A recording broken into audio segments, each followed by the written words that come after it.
This is the ultimate One UI 7 camera battle. Let's go. Now that the last 3 generations of Samsung Ultras have all got One UI 7, it's time to test them all against each other with a massive camera comparison. S23 Ultra versus S24 Ultra versus S25 Ultra. By now, we know the hardware differences. There's no need to rehash over 5 times here and 50 megapixel ultra wide there and 10 times down here. That doesn't need to be resaid. It's already been done. It's just about the output. Comparing the ultra wide cameras might seem futile, but it's where I want to start. Because of that hardware difference that the S25 Ultra has got, I want to see if One UI 7 on the S23 and S24 Ultra kind of brings it up closer to that hardware just with processing alone. Even with that hardware advantage that the S25 Ultra has got, it actually isn't too far ahead of the other two, give or take some slight tonal differences. Really what I've noticed in the sort of photos that I captured with the ultra-wide camera here, the S23 Ultra really has a hectic, intense blue tone in the sky, like really blue. Like it is not accurate to what I was looking at. The S25 Ultra definitely was more blue in that scenario. The sand tones of the S24 Ultra look a little bit different to the other two. And then you've got the S25 Ultra, which is a little bit darker, a little bit moodier in a lot of the areas of the photo. To be honest, I was probably expecting a little bit more in terms of difference when it comes to the S25 Ultra over the other two, but there wasn't that big of a drastic change that I noticed or difference realistically in daytime. To be honest, most of these cameras will take good daytime shots. It's just how they interpret the colors and the contrast and the dynamic range. And all three here are doing okay, give or take, for that slight tonal difference that I already mentioned. But to be honest, the 1x camera is probably where the meat of this comparison is going to be, because that is the camera where all three are the same. All three have the same size, 200 megapixel main 1x camera. I noticed with the S23 Ultra that a lot of its photos favored a bit of a lighter output, almost like they were putting like a light filter over the top, whereas the S24 and S25 Ultra favored some sort of darker, sort of moodier tones compared to what the S23 Ultra did. It was almost like it was just brightening up the image, maybe a little bit too much for some people's liking. When you look at this photo here, you kind of see a bit of a progression of the photos and the processing across the three models. The S23 Ultra with that lighter processing, the S24 Ultra kind of favors a bit of a darker, yellower, warmer sort of tone, and then the S25 Ultra kind of mushes them together. You see that again in this photo here. It's almost like the S23 Ultra and the S24 Ultra had a baby and spat out the S25 Ultra's photo, kind of like combining the two images and making a new one. What was very evident in the photos that I took across the three cameras is the different tones in the sky. You can really tell the difference between the three. Also with the sand and the processing of the granules and detail in the sand, you can really see that difference as well. Just a comment on the one that was most realistic, that's the S25 Ultra. That one to me captured what I was looking at more realistically as opposed to what the S23 and S24 Ultra were doing. I noticed that with the S23 Ultra that some of the shots I took had quite a bit of noise about them, especially sort of cropped in a little bit. It didn't quite smoothen out or sort of naturally smoothen out the detail, whereas the S24 Ultra, and in particular the S25 Ultra, had a little bit more smoothing going on with those images, and you can really see that in these images here. I also wanted to take a photo of myself, a self-portrait if you will, except not in portrait mode, just the rear camera normal photo. On the surface it might look like they're the same, but there is some underlying differences here. Well, I think the one that stands out is the S23 Ultra really made my face quite red, and it wasn't that red. It was more similar to what was on the S24 and S25 Ultra when it came to my skin tone. There's also some slight differences in the highlight control on my the corner of my shirt, whereas I think the S24 Ultra here kind of did it the best, and the other two, especially the S23 Ultra, was a little bit blown out on that shoulder area.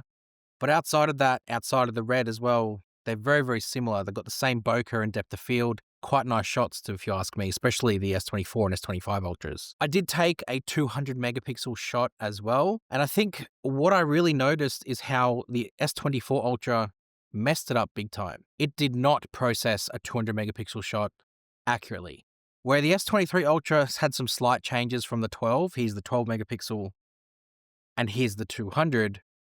I can really see the S25 Ultra having the most minimal difference in processing between the two. definitely captured the detail and the scene realistically, whereas the S24 Ultra did not at all. It was just too yellow for my liking. If I had my choice out of the S23 and S24 Ultra, I would absolutely choose the S23 Ultra over the S24 any day of the week in that high-res mode. So realistically, the main difference is stuff to do with like the sky tone and the processing of colors. Whereas I think the S25 Ultra, like I said, is that perfect marriage of the S23 and S24 Ultras, and it outputs in that way.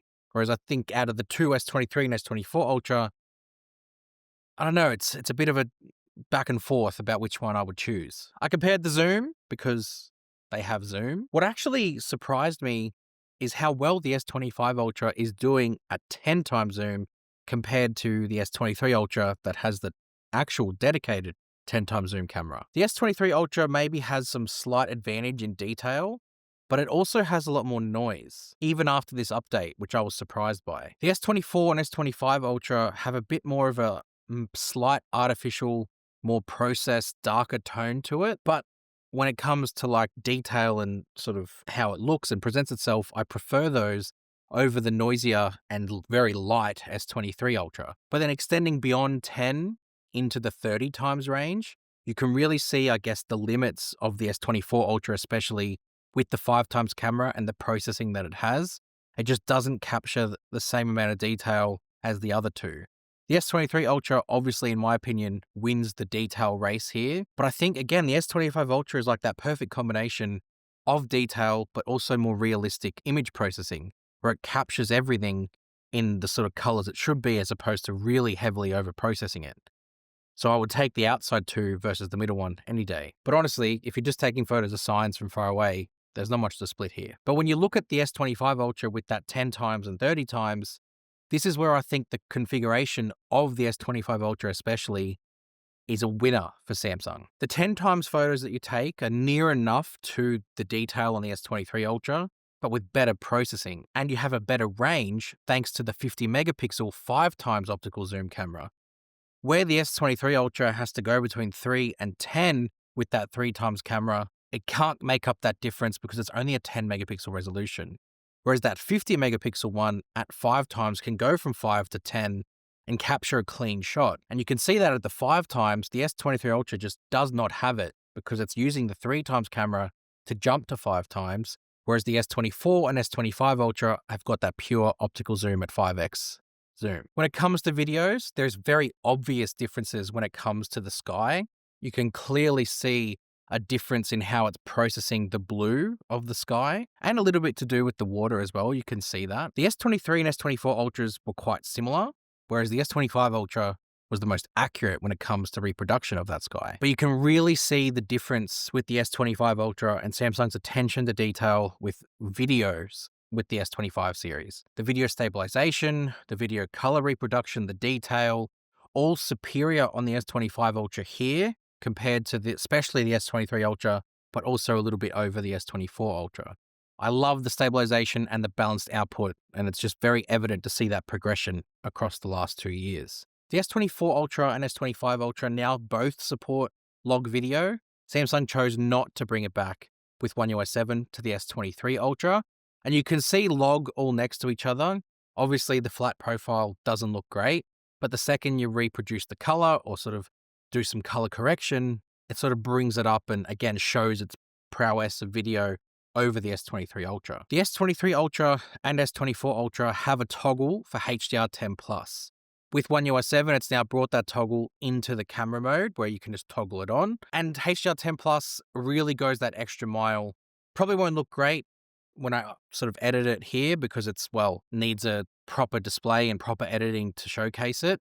The S25 Ultra does standard HDR by default with the toggle, but if you go into the camera assistant, you can toggle on HDR10+, and then that will replace standard HDR and change that in the camera, and the output sort of brings it in line with the other two. There is one aspect, I guess, of the camera experience that not a lot of people really seem to talk about, and that's the display. They matter, especially outdoors. There's two aspects of the S23 Ultra's display that sort of hampers its camera experience compared to the S24 and S25 Ultra especially. The lack of anti-reflective coating and the lack of color accuracy at high brightness when outdoors. When shooting outdoors, the brightness of the display needs to be high. Now, the S23 Ultra has a peak brightness of 1750 nits. That's not the issue because the display will be bright enough outdoors. What's the issue is the accuracy of that display when you're capturing outside. Because of the way it's got the sort of what's the feature called? The S23 Ultra's display has a feature where it will sort of bring the color up when it also changes the brightness. However, it doesn't have the stages in the same way the S24 and S25 Ultra does. So the color accuracy in that high brightness doesn't match the S25 Ultras, and that is clear as day. I'm outside in the daytime, so that makes sense, to actually see it when you're sort of looking at the screen.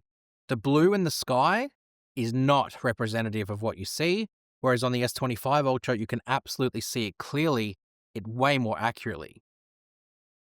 Even when you're going back in the gallery later, it sort of matches what the viewfinder was showing you, and it's not accurate. Whereas the S24 and S25 Ultra, it's much more accurate and reproduces it properly, even with that peak brightness. The anti-reflective coating also makes a difference, because when you're capturing outside, there's going to be reflections everywhere. You don't want that distracting you from what it is you're trying to do. The S25 Ultra's anti-reflective coating is unbelievable, and it will maintain that color accuracy whilst also reducing those reflections, allowing you to have a distraction-free capturing experience. It's really, really good to have. Overall, what I kind of noticed with One UI 7 updates in particular is the S25 Ultra has almost been like a marriage of S23 Ultra and S24 Ultra combined. It also doesn't seem Samsung has changed too much about the processing on the S23 Ultra. Seems as I remember it from a few years ago, that sort of cooler tones versus the yellower tones that the S24 Ultra had got. And then the balance now comes with the S25 Ultra. Especially as what I noticed is that the S23 Ultra and the S24 Ultra aren't always consistent in their output, whereas the S25 Ultra seems to be the most consistent of the three. Let me know which one you liked the best from the outputs that I showed, which camera you would take with you if you're going on holiday, because that's really when we take the most of our photography, is out and about on a holiday somewhere like a sunny beach location like the Gold Coast. Can you believe it's autumn here? It's ridiculous. Hit subscribe to Tech with Benefits. Lots more comparisons and videos like this on the channel. You can go check them out, and you can come back for more when more devices launch, and I'll see you guys in the next one. You!